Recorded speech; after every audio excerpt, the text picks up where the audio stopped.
arrintan manhajka iyo wax la xiriirta dabcan muddo ka soo shaqeynaysa aad waa la socotaa manhajka sidiisa wadadintiisa in manhaj la dejiyo yaa mas'uulka ah jazaak Allah khayr in manhaj la dejiyo shardiga koobaad siyaasadda guud ee dalkaas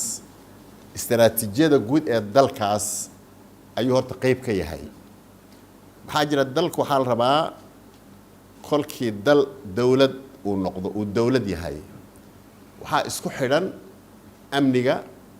iyo dhaqaalaha iyo siyaasadda iyo tacliinta iyo calaaqada uu leeyahay caalamka kulli waa dal istaraatiijiye cad leh istaraatiijiyadaas waxay dalka ka nabadgelinaysaa madaxweynihii yimaadaba inuusan dariiq gaara marin hadda dalalkan aan miitaal ahaan soo qaadanayno waxaa jira wax aan marna la bedeli karin iyo wax madaxweynihii yimaada wasiirkii yimaada uu sii horumarin karayaa jira istaraatiijiyadaas dalkii marka aan lahayn istaraatiijiyada dalka aan lahayn manhaj ma dejin kara sax ah waxaa jira istaraatiijiyadii maqan yani hadda miitaal ahaan dalkeena haddii laga soo qaado yani isaga dhan kolba meel baa lala aadi jiray yani 70 sano isticmaalkii ilaa hadda kolba meel baan aadaynay istaraatiijiya marka goor la leeyahay dawladda Soomaaliya sidana u dhisan tahay mayna jirin qodobka koowaad marka haddii istaraatiijiya maqan tahay guud oo dalka filosofigiisa uusan cadayn manhaj sax lama dejin karo qodobka labaad waxa weeye istaraatiijiya haddii la rabo manhaj in la dejiyo xasalka maxaa lagu dhisayaa manhajka manhajka waxaa la rabaa inuu ku dhisan yahay dadkani waxay rumaysan yihiin number 1 waaye dalkeena oo kale islaam dhaqan baa jira haddana islaamkii baa dhaqan buu sameeyey islaamkii dhaqan buu sameeyey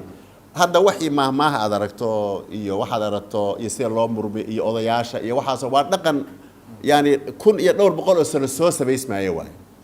haddii marka laga boodo islaamkii oo dhaqankiina laga boodo manhajka soo la sameeyo wuxuu sheegayaa in la islayn doono aakhirka maxaa jira ani marka islaamkan lala diriro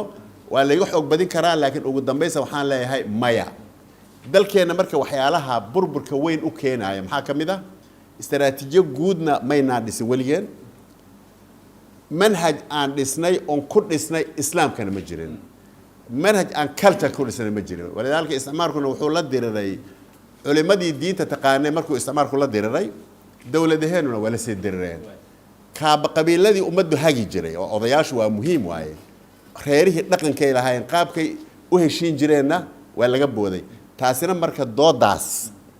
waa dood furan waaye toosan geli doona arrinta dooda manhajkeena ee Soomaaliya iyadana way nagu soo socotaa dabcan qayb ka tahay haye saadaraad marka istaraatiijiyadaas iyo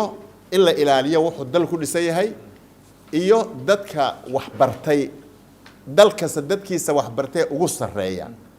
ayaa manhaj dejiya laakiin waxa loola soo noqdaa marka kale waalidka iyo dadweynaha loola soo noqdaa manhaj marka raali laga wada yahay saas ku sameysmaya haddii intaa mid kamid laga boodo sidii inaga inagu dhacday weeye dadka manhajkan baranaya guriga markay tagaan aabihii iyo hooyo mar rumaysna haddii madal hanti wadaaga haddii amaanto maya aabihii hooyo wuxuu leeyahay aaba iska dhaaf sax ma uu leeyahay haddii laga xijaabka laga doodo مثلا guriga markuu soo noqdo ilmihii caadi saadaraad fiiri waxyaalihii lagu dhisay adduun ku dhisay waa saas way saadaraad hadda Trump injiil ku dhaaranaya caadi bay marka la doortay kaniisadu aadaya yani waxba inuu kaniisadu rumaysan yahay shardi ma hayani laakiin bulshadii waa rumaysan dadku marka in la ilaaliyo manhaj marka laga hadlaayo diinta iyo dhaqanka iyo istaraatiijiyada iyo dadka wax bartay aqoonyahankeena iyo dal aqoonyahankiisa dadkaas dejiye manhaj